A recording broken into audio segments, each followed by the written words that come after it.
스베덴 보리의 사후체험기 제16편 자살에 대한 엄중한 경고. 자살은 영혼의 세계에서 영원한 고통의 시작이다. 그러니 어떤 상황에서도 자살만은 안 된다. 스베덴 보리는 자살에 대한 경고를 매우 엄중하게 하고 있다. 자살은 인간 각 개인의 운명과 주변 사람들의 운명을 최악의 상황으로 몰고 갈 뿐만 아니라 자살자 본인은 하늘나라에 가서도 제3지옥에서 영겁의 세월을 보낸다고 한다. 이 얼마나 끔찍한 일인가. 절대로 꿈도 꾸지 말아야 한다. 우리나라의 2017년 자살자 수가 12,463명으로 매일 34명이 자신의 귀중한 생명을 버리고 있는 안타까운 현실이다.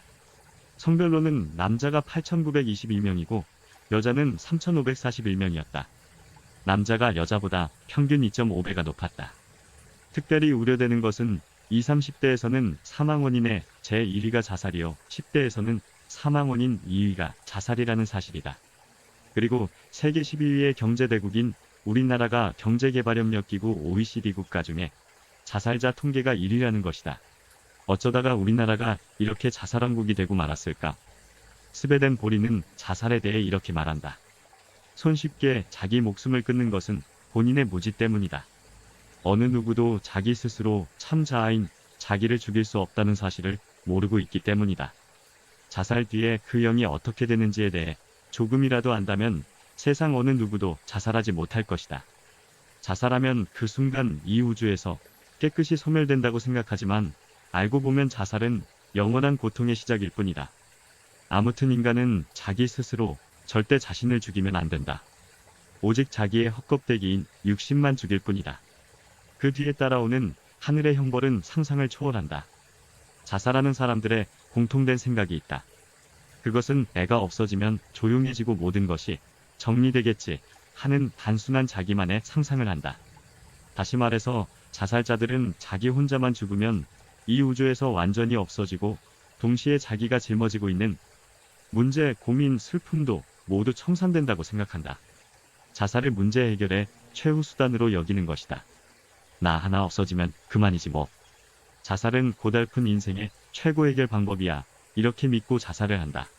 문제는 이것이 너무나 무지몽매한 생각이라는 것이다. 알고 보면 자살은 누구도 감당 못할 더 큰 문제의 시작이다. 자살은 진정한 참 자신인 자아를 죽이지 못한다. 자살은 자기 소멸이 아니다. 자살자의 영은 이 우주에서 소멸되지도 않고 하물며 이 지구상을 떠날 수도 없다. 자살 영이는 지상을 떠도는 우리가 흔히 말하는 귀신이 되기 때문이다. 귀신이란 곧 악령이다. 자살 악령은 지상을 떠나 영계로 가지도 못한다. 인간은 선한 사람이든 악한 사람이든 자기 자신을 소멸시키지 못하게 되어 있다. 그것은 창조주께서 인간을 영원한 존재로 만드셨기 때문이다. 자살로 죽일 수 있는 것은 오직 육신뿐이다. 헛껍데기에 불과한 육신을 없애는 것은 무의미한 헛짓거리인 것이다. 그런 이들이야말로 인간의 영혼과 육체가 지구상에서 합체인 것을 모르는 아주 무식한 인간이기 때문이다. 스베덴 보리는 이 점에 대해서 매우 답답해하고 있다. 아무리 자세하게 설명해도 알아듣질 못하니 말이다. 진정한 자기는 껍질에 불과한 육신이 아니라 영체이다. 자살은 인간이 저지를 수 있는 최대의 악이며 최대의 적이다. 자기 살인인 것이다. 살인은 하나님 법률 중 가장 무거운 죄에 해당한다. 자살자는 육신의 심장이 멈추는 순간 육신 안에 있는 영체가 놀래서 벌떡 일어난다. 그리고 영체의 뚜렷한 감각과 오관으로 자기 옆에 또 하나의 자기가 누워있는 것을 발견한다. 어허, 저게 누구지? 어디서 많이 보던 사람인데. 아니, 저것은 나 아냐? 어떻게 된 거야? 여기 있는 나는 뭐고 저기 있는 나는 또 뭐지? 하고 놀라움과 혼동이 엄습한다. 아니, 나는 분명히 자살해서 죽었는데 이게 어찌 된 일이야? 내가 이렇게 살아있다니? 영혼으로 변한 자신의 존재는 자신의 죽은 육신을 보고 있는 것이다. 그런데 생명은 전부 영체 쪽에 있다. 자살을 했어도 하나도 죽지 않은 것이다. 죽은 것은 자살자 본인의 육신뿐이다. 그때의 놀라움을 상상해봐라. 내가 죽지 않았네. 내가 내 몸을 죽였구나. 결국 내가 죽은 것이 아니구나. 이걸 어떻게 하지? 하지만 이미 후회해도 때는 늦었다. 어떻게 할 방법이 없다. 다시 자기 육신 속으로 돌아갈 수가 없다. 잠시 후에 사이렌 소리가 요란하게 울리며 구급차가 온다. 조금 더 있으니까 엄마, 아빠, 오빠, 동생 등 가족들이 뛰어온다. 그런데 살아있는 자기는 본체도 안 한다. 그들은 모두 앞에 놓여진 시체로 달려가서 인공호흡을 시도한다. 그런데 아무 소용이 없다. 죽은 육신을 본 가족들의 통곡이 쏟아진다. 이 광경을 보고 있던 영채는 너무 기가 막혀 엄마한테 달려간다. 엄마, 엄마, 나 죽지 않았어. 나 여기 있잖아. 나 여기 이렇게 살아있어. 하며 울부짖으며 엄마를 뒤흔든다. 그런데 엄마는 이를 알지 못하고 통곡만 하신다. 자살자의 영은 구급차로 달려간다. 구급차의 요원을 붙들고 소리친다. 여보세요, 나 죽지 않았어. 나 여기 이렇게 살아있어. 우리 엄마가 내가 죽은 줄 알고 통곡을 하시다 기절하였는데 당신들이 가서 나 죽지 않고 살아있다고 우리 엄마한테 좀 전해줘요.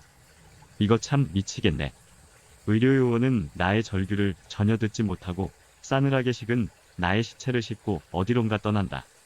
아니, 왜들 이러지? 내가 여기 이렇게 시퍼렇게 살아있는 것이 안 보여? 나 여기 이렇게 살아있다고. 자살자는 즉시 자기 집으로 달려간다. 집안에 들어서니 집안이 초상집이다. 모두 소리내어 자기 이름을 불러가며 통곡만 하고 있다. 그는 큰 소리로 대문에서 외친다. 나 죽지 않았어. 나 집에 돌아왔어. 나 여기 있잖아. 여기 있다고. 내 소리 안 들리냐고. 황급히 쫓아다니며 한 사람 한 사람씩 식구들을 흔들어 보지만 모두들 아무 반응이 없다. 바로 그 순간 대문으로 한떼거지의 패들이 몰려 들어오는데 얼굴 모습이 모두가 흉한 거짓골을 하고 있다. 얼굴은 뒤틀리고 괴물과 같다. 다른 자살 귀신들이 나타난 것이다. 그들은 자살자를 조롱하기 시작한다. 야, 이놈아. 소용없어. 너는 이제 귀신이 된 거야. 우리랑 같은 패가 된 거야. 너는 이 세상을 떠난 거야. 이 세상 사람들은 이제 너를 볼 수가 없어. 이제 지상의 사람들은 너가 죽었다고 내 육신을 땅에다 묻을 거야. 앞으로 우리가 하라는 대로 하라고. 멍청한 녀석. 하하하 푸푸푸. 그제야 비로소 자살자는 자신이 다시는 인간으로 돌아갈 수 없는 귀신임을 깨닫는다. 나의 목숨은 절대로 나의 것이 아니다. 절대 착각하지 말아라. 나의 목숨은 우주 창조주이신 하나님의 것임을 우리는 명심해야 한다. 그럼 이만 여기서 줄이겠습니다. 모두들 행복하십시오. 감사합니다.